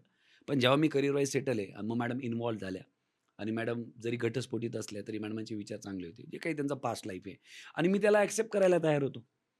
मी नेहमी आधी असा विचार करायचो, की जर माझं म्हणजे आधी बोलायचो मी लहानपणी, की लग्न झालं तर एखादं बाळ मला होईल मी आणि एखादं अडॉप्ट करेल असं वाटायचं मला. पण बघा ना, आयुष्य कसं असतं लोकांच्या घरी लक्ष्मी येते आणि बघा मॅडम माझ्या आयुष्यात आल्यानंतर माझं जे इन्कम आहे आणि खास करून मी तर मॅडमांना साईडला ठेवेल. माझ्या आयुष्यात माझी मुलगी म्हणजे परी आली. आता ती बायोलॉजिकली तिचं आडनाव जरी काही असेल, पण मी तिला माझी मुलगी मानतोय. ती आल्यापासून तर बिझनेस खूप वाढला. आजही माझ्या ऑफिसमध्ये सगळं काम मॅडम बघता एक मालक म्हणून, पण शाळा सुटल्यानंतर ती आता 3री आहे. ती सुद्धा ऑफिसला येते, सगळं बघते आणि ह्या एजला ती मॅच्युअर आहे. कॉलिंगसुद्धा करते. आज ती 3rd स्टँडर्डला कॉलिंगमध्ये कसं करायचं काय, हे वातावरण तिला भेटतंय. Credit goes to madam. कारण की मॅडमांनी मला तसं ॲक्सेप्ट केलं आणि आज माझ्या बी-के एज्युकेशन कंपनीचे मालक स्वतः मॅडम आहेत. म्हणजे प्रॉपर्टी, कार हे सगळं मॅडमांनी स्वतःच घेतलेलं आहे. आणि हे सगळं त्यांनी आणलेला बिझनेस. कारण बघा, मोटिव्हेशनला आमंत्रण येतं. पण कोचिंग ही सर्व्हिस आहे. मोटिव्हेशनला आमंत्रण येतं म्हणजे कोणी आमंत्रित केलं तर मी जाणार. पण कोचिंग ही सर्व्हिस आहे. म्हणजे मी कोणाला तरी मला अधिकार आहे 4 लोकांना सांगायचं, की आमची सर्व्हिस आहे वाटलं तर तुम्ही घ्या. आणि ज्यांना फायदा होतो केलं. आणि या सगळ्यांमध्ये क्रिएटिव्हिटी मोस्ट ऑफ द मॅडमांची. म्हणजे मी माईकवर चांगला आणि बाकी क्लायंटच्या बाबतीत मॅडम जबरदस्त. म्हणजे कधी-कधी मी तर चुकत असतो. पण मॅडम मला चुकू देत नाही. म्हणजे आता आमचं लाईफ असं आहे, की आम्ही एक और एक 11 आहोत बस आणि त्यांचा मला सपोर्ट आहे. त्या पण आता महिला समुपदेशक म्हणून शी इज गोइंग टू त्या पण आता महिला समुपदेशक म्हणून काम चालू करत आहे. म्हणजे ऑलरेडी करत आहात ते. पण काय होतंय समाजाला मदत करण्यासाठी मी बाहेर बिझी असल्यामुळे, हं. तर ही जी बिग एज्युकेशन ही कंपनी आहे, आमचे जे काही मल्टिपल सर्व्हिसेस आहेत, आता हा सगळं मॅनेज करणं, सगळं करणं, हे मॅडमांनी केलं. आता आम्ही त्याला पण ऑटो पायलट लावून मॅडम पण आता जेवढ्या महिला आहेत त्यांना मदत करण्यासाठी पुढे येत आहे. पण तुमच्या दोघांमधलं हे जे नातं आहे एवढं घट्ट होण्याचं नेमकं रिझन काय आहे? मॅडम काय होतं मी एक वाक्य वाचलं. तुम्ही ज्या दिवशी लग्न करतात, त्या दिवशी तुम्हाला 100% जे स्वातंत्र्य आहे, ते सोडावं लागतं. हं. ज्यांना लग्नानंतर पण 100% स्वातंत्र्य हवंय, मग तिथं खटके उडणार. मला असंच पाहिजे. आणि काय झालंय, की आत्ताची जी जनरेशन आहे, म्हणजे जे आता हं. आपली आई जी होती, आपली आई, मावशी, ती जनरेशन वेगळी होती. आपले वडील, काका आणि त्यांची आत्ताची जी जनरेशन आहे लेडीजच्या बाबतीत, त्यांच्याबरोबर जी काही वे ऑफ इंटरॅक्शन होता, तो तुम्ही आता एक्सपेक्ट नाही करू शकत. हं. आणि मी क्लिअरली सांगतो, की लेडीज जेवढं चांगलं मॅनेज करू शकते, तेवढं जेंट्स नाही करू शकत. येस. लेडीज जेवढं चांगलं सहन करू शकते, तेवढं जेंट्स नाही करू शकत. पण काही बाबतीत जेंट्स जेवढं करू शकत, तेवढं लेडीज नाही करू शकत. एक आम्हाला कळलं, की स्वतःचं फ्रीडम विसरावं लागेल. 2 आम्हाला कळलं, की कसं असतं जेव्हा आपले नख वाढतात. तर जेव्हा बोटाचे नखं वाढतात, तर नखं is a bad part. Boat is a good part. तर नख वाढल्यावर आपण काय करतो? कोयता घेतो आणि बोट बोट कापतो आपण? हं. नाही कापत. आपण फक्त नख कापतो. तो इन द सेम वे तुम्ही जेव्हा एका लाईफमध्ये, एका मॅरिड लाईफमध्ये स्टार्ट होतात आणि तुम्हाला पर्सनल लाईफ प्लस प्रोफेशनल लाईफला मॅनेज करायचं असतं. तेव्हा एखादा माणूस चुकला म्हणजे माणूस नसतो चुकीचा, त्याची तेवढी एक सवय चुकीची असते. आणि त्याला जर वेळोवेळी जर बसून चर्चा करण्यात आली, नेक्स्ट लेव्हल घेण्यात आलं, तर डेफिनेटली आपण पुढे जाऊ शकतो. एक म्हणजे फ्रीडम विसरणे. दुसरं म्हणजे समोरचा चुकीचा नाही, तर त्याची एक सवय किंवा एक एक पार्ट चुकीचा आहे. बाकी तर तो चांगलाच आहे. आणि काळानुसार जर ते बदल झाले आणि त्याचे काही नियम लागतात. माणसाचा एक मोठा प्रॉब्लेम, त्याला नियम आवडत नाही. राइट. पण नियमाशिवाय तो पुढे जाऊ शकत नाही. उठायला नियम आहेत, तब्येतीला नियम आहे, जेवणाला नियम आहे. तसं मॅरिड लाईफला बी तर नियम आहे. जर तसे नियम दोघांमध्ये असले आणि दोघांनी फॉलो केले, तर डेफिनेटली होणार. And she is more than me. म्हणजे ती माझ्यापेक्षा जास्त आहे, हे मी नक्कीच म्हणेन. तिचं टॅलेंट, तिची क्षमता, तिची मेहनत. मी आज इथून तुमच्याकडनं गेलो ना, सगळं काही काम करून गेल्यावर घरी गेल्यावर मी मोकळा झोपणार. पण लेडीज एक अशी असते, की घरात 100 लोकं जरी कामाला असले, पण घरात आल्यानंतर सुद्धा तिला काही ना काही असं काम असतं. बरोबर. आणि आम्ही जेंट्स कुठेतरी काही असलं बी काम तरी झोपणार. पण लेडीज घराला घरपण आणि एक मंदिर समजून करते. आणि त्यामुळे ते महत्त्व जे असतं. आता बऱ्याचदा कामामुळे मला मंदिरात वेळ भेटत नाही.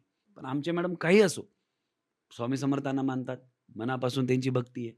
आमची गाडी आली पहिली त्यांनी स्वामी समर्थांची मूर्ती घेतली. आजही गुरुवार आहे त्यांच्या मनात आहे आणि आज सगळं आहे. तुम्ही जर कॉम्प्रोमाईज केलं तर होईल आणि एकमेकांना समजावं लागेल. मीच खरं, माझंच खरं हा भाग नाही आणि दोघांना. माझ्या 10 इच्छा आहेत. मी 3 अशा इच्छा पकडल्या पाहिजे ज्या मला कंपल्सरी आहेत. 7 दिल्या तर चांगल्या आहेत. मॅडमांच्या 10 इच्छा आहेत. त्यांच्या 3 अशा इच्छा आहेत ज्या कंपल्सरी आहेत. 7 दिल्या तर चांगल्या आहेत. हे दोघांनी जर असं मांडलं आणि त्या कंपल्सरीचा अर्थ काय माहिती का? जर मॅडमांनी मला 3 कंपल्सरी म्हटलं तर मला करणंच आहे. हं. ही जर अंडरस्टँडिंग केली. Now we are managing family. Pari आज 3री आहे. तिची शाळा, तिचा अभ्यास हे सगळं with a good business, office in Pune, बाकीचं सगळं मॅनेजमेंट सगळं शक्य आहे. आता जे लोकं असे आहेत, की ज्यांना फक्त आपल्या लाईफमधले जे निगेटिव्ह पॉइंट आहेत तेवढ्यावरच फोकस करून आहेत किंवा हे माझ्यासोबतच का? हा त्यांना विचार पडलेला असतो. तर अशा लोकांना तुम्ही काय मेसेज द्याल? हे माझ्यासोबतच का? हा जो प्रश्न आहे. ॲक्चुअली कसं असतं, एक मी वाचलं जसं की डिप्रेशनचा अर्थ नकारात्मक विचार येणं नाही. तर डिप्रेशनचा अर्थ काहीही न करणं हे डिप्रेशन आहे. उदाहरणार्थ मला एक विचार आला, माझ्याच बरोबर का घडतं? माझीच तब्येत अशी का झाली?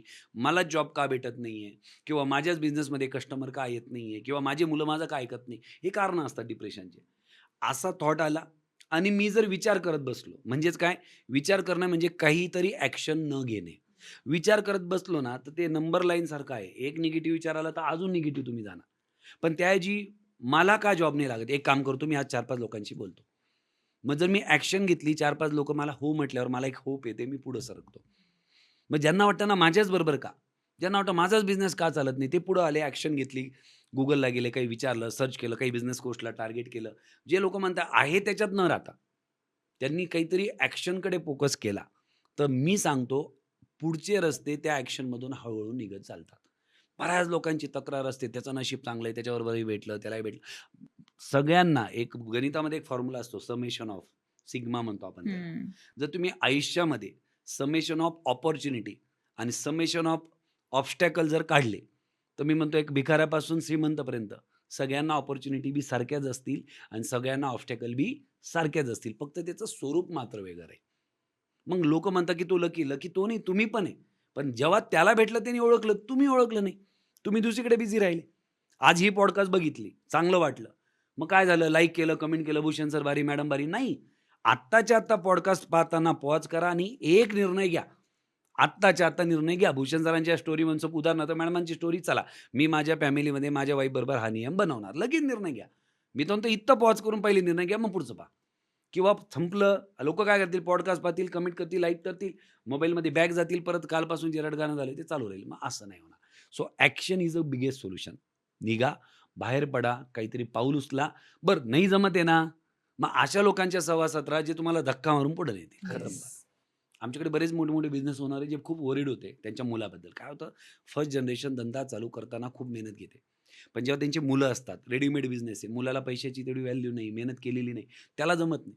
ते काय करतात, आमच्यासारखा एखादा बिझनेस कोच घेतात आणि मुलाला त्याच्याकडे सोडून देतात. मग तुम्हाला काय करायचं, जेव्हा काही सुचत नाही, तेव्हा त्या क्षेत्रात चांगले असलेले लोकं जे आहेत, त्यांना चिटकून राहा, जाऊन बसा. फक्त घरी बसू नका. हा सगळ्यात मोठा पॉइंट. काय, ॲक्शन घ्या, काहीतरी धडपड करा. तुम्ही पळू शकता पळा, चालू शकता चाला, नाही चालू शकत बसून चाला, गुडघी चाला, रेंगत चाला, पण एका जागेवर थांबू नका. मी थांबलो नाही, कुठं ना कुठं काही ना काही मार्ग निघत गेला. आणि हे सगळे करू शकतात आणि याचा बदल ते त्यांच्या वातावरणाने सुरुवात केलं पाहिजे. तुम्ही तुमच्या वातावरणावर काम करा, अशा लोकांच्या बरोबर राहा, जाऊन बसा तिथं. अशा लोकांच्या बरोबर राहा, जाऊन बसा तिथं तुम्ही. तुम्ही तिथं जाऊन बसले ना, काही ना काही असं कानावर पडेल ज्याचा तुम्हाला फायदा होईल. खरंच लाईफमध्ये पॉझिटिव्हिटी काय असते हे तुमच्याकडे बघून मला आज समजलं आणि नक्कीच. नक्कीच प्रेक्षकांना सुद्धा तुमची स्टोरी ऐकून आतून एक काहीतरी जागृत झालं असेल ना, तर तीच ठिणगी पकडा आणि आजपासून तुमचे निगेटिव्ह थॉट बाजूला ठेवून पॉझिटिव्हिटीने एक नवीन आयुष्याला सुरुवात करा. बाकी आजचा हा पॉडकास्ट तुम्हाला कसा वाटला नक्की कळवा आणि नेक्स्ट पॉडकास्ट तुम्हाला कुणाचा बघायला आवडेल तेही कळवा. बाकी इथे आल्याबद्दल धन्यवाद सर. मी पण थँक यू म्हणेल, तुम्ही मला संधी दिली. सरांना, सगळ्यांना, सर्व बघणाऱ्यांना थँक यू म्हणेल, की आज तुमच्यामुळे मला पण माझं आयुष्य परत जगता आलं. कारण की ते म्हणतात ना, teaching is a twice learning. Yes. Thank you so much. Thank you. Thank you.